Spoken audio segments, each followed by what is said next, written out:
Bapak Ibu, saudari-saudara umat beriman yang terkasih dalam Tuhan, para sahabat dan pendengar setia Renungan Mutiara Pagi dimanapun Anda berada. Kita berjumpa kembali pada hari Rabu tanggal 26 Januari 2022. Hari ini gereja merayakan dua orang kudus, yaitu Santo Timotius dan Titus. Saya Magus Cesar mengajak saudari-saudara merenungkan hari ini Injil Markus bab 4 ayat 1 sampai 20. Kita mendengarkan firman Tuhan. Dalam nama Bapa dan Putra dan Roh Kudus. Amin. Pada suatu hari, Yesus mengajar di tepi danau Galilea. Maka datanglah orang yang sangat besar jumlahnya mengerumuni dia, sehingga ia terpaksa naik ke sebuah perahu yang sedang berlabuh, lalu duduk di situ. Sedangkan semua orang banyak itu ada di darat di tepi danau itu. Dan Yesus mengajarkan banyak hal kepada mereka dalam bentuk perumpamaan. Dalam ajarannya itu Yesus berkata kepada mereka, "Dengarlah, ada seorang penabur keluar untuk menabur. Pada waktu ia menabur, sebagian benih itu jatuh di pinggir jalan, lalu datanglah burung dan memakannya sampai habis. Sebagian jatuh di tanah yang berbatu-batu yang tidak banyak tanahnya, lalu benih itu pun segera tumbuh karena tanahnya tipis. Tapi sesudah matahari terbit, layulah ia dan menjadi kering karena tidak berakar. Sebagian lagi jatuh di tengah semak duri, lalu makin besarlah semak itu dan menghimpitnya sampai mati. Sehingga benih itu tidak berbuah. Dan sebagian jatuh di tanah yang baik, lalu tumbuh dengan subur dan berbuah. Hasilnya, ada yang 30 kali lipat, ada yang 60 kali lipat, ada yang 100 kali lipat. Dan Yesus bersabda lagi, siapa yang mempunyai telinga untuk mendengar, hendaknya ia mendengar." Ketika Yesus sendirian, pengikut-pengikutnya dan ke-12 murid menanyakan arti perumpamaan itu, jawabnya, "Kepadamu telah diberikan rahasia kerajaan Allah, tapi kepada orang-orang luar, segala sesuatu disampaikan dalam perumpamaan, supaya sekalipun melihat mereka tidak menangkap, sekalipun mendengar mereka tidak mengerti, biar mereka jangan berbalik dan mendapat ampun." Lalu Yesus berkata kepada mereka, "Tidakkah kamu mengerti perumpamaan ini? Kalau demikian, bagaimana kamu dapat memahami semua perumpamaan yang lain? Penabur itu menaburkan sabda. Orang-orang yang di pinggir jalan tempat sabda itu ditaburkan, ialah mereka yang mendengarkan sabda. Lalu datanglah iblis dan mengambil sabda yang baru ditaburkan di dalam mereka. Demikian juga yang ditaburkan di tanah yang berbatu ialah orang-orang yang mendengar sabda itu dan segera menerimanya dengan gembira. Tapi sabda itu tidak berakar dan tahan sebentar saja. Apabila kemudian datang penindasan atau penganiayaan karena sabda itu, mereka segera murtad. Dan yang lain yang ditaburkan di tengah semak duri ialah yang mendengar sabda itu, tapi sabda itu lalu dihimpit oleh kekhawatiran dunia, tipu daya kekayaan, dan keinginan-keinginan akan hal lain, sehingga sabda itu tidak berbuah. Dan akhirnya yang ditaburkan di tanah yang baik ialah orang yang mendengar dan menyambut sabda itu, lalu berbuah.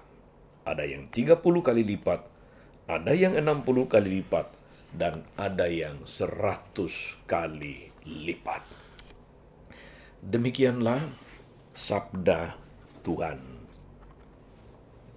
Bapak, Ibu, saudari-saudara umat beriman terkasih dalam Tuhan. Kemarin kita baru merayakan pesta bertobatnya Rasul Paulus. Sesudah bertobat dari penganiayaan atas jemaat Kristiani,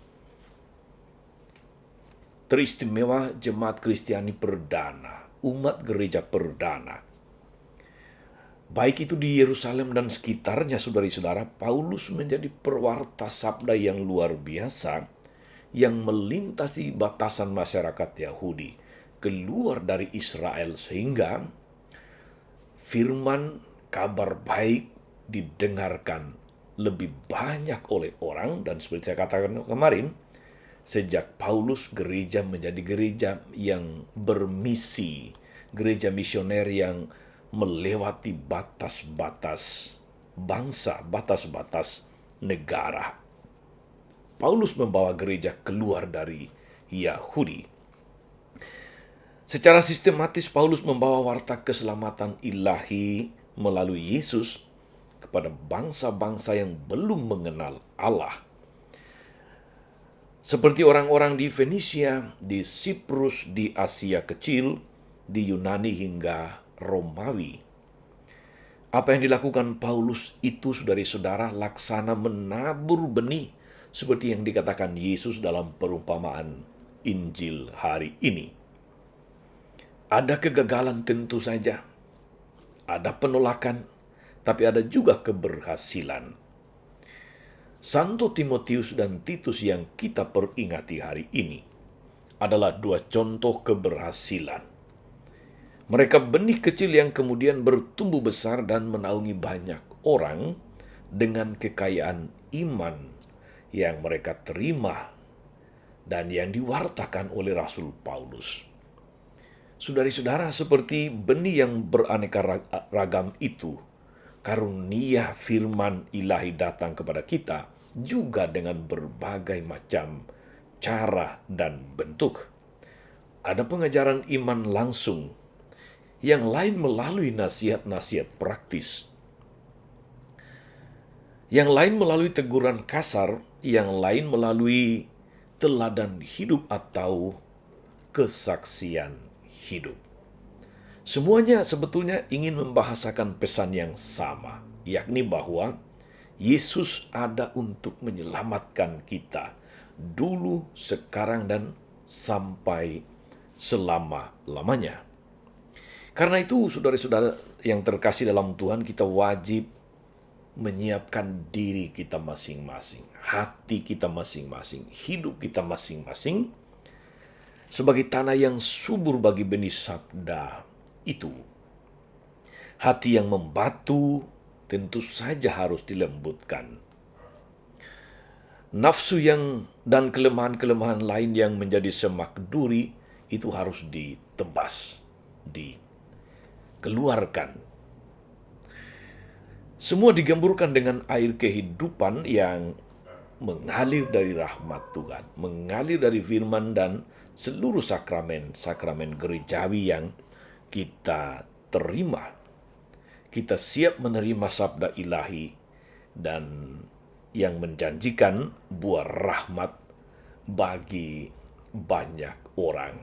Saudari-saudara, Yesus menegaskan, siapa bertelinga untuk mendengar, hendaklah ia mendengarkan. Dari telinga yang mampu mendengar dengan baik, dia akan turun ke hati. Dan dari hati yang baik akan menghasilkan buah-buah yang baik. Semoga saudari-saudara, kita diteguhkan, disemangati untuk ambil bagian dalam menaburkan benih-benih kebaikan di tengah dunia. Apa yang kita taburkan, itulah yang kita tuai. Semoga dengan demikian, saudari-saudara, kita ambil bagian dalam karya Tuhan untuk menyampaikan kabar baik, untuk menghasilkan buah-buah yang baik, tentu setelah kita menaburkan benih-benih yang baik di dalam hidup kita sebagai pengikut Kristus. Tuhan Yesus memberkati. Maria Bunda selalu menolong, setia mendoakan kita semua. Amin. Kami bersyukur kepadamu Tuhan yang penuh kasih atas segala rahmat yang telah Engkau curahkan dalam diri kami, atas karunia iman yang telah kami terima, dan atas iman itu pula lah kami boleh penuh harapan menyambut keselamatan yang datang pada kami melalui Yesus Putramu. Bantulah kami Tuhan dengan segala rahmat yang kami butuhkan. Biarlah hati kami, hidup kami menjadi ladang yang baik tempat benih sabdamu bertumbuh dengan baik. Semoga dengan demikian kami juga dimampukan untuk ambil bagian menaburkan benih-benih kebaikan di tengah dunia, sehingga namamu semakin dipermuliakan sepanjang segala masa. Amin. Saudari-saudara sekalian, berkat Allah turun atas saudari-saudara, atas mereka yang kita doakan atau kita janjikan doa, mereka yang sakit dan menderita, segala rencana karya dan pelayanan hari ini, Bapa dan Putra dan Roh Kudus. Amin.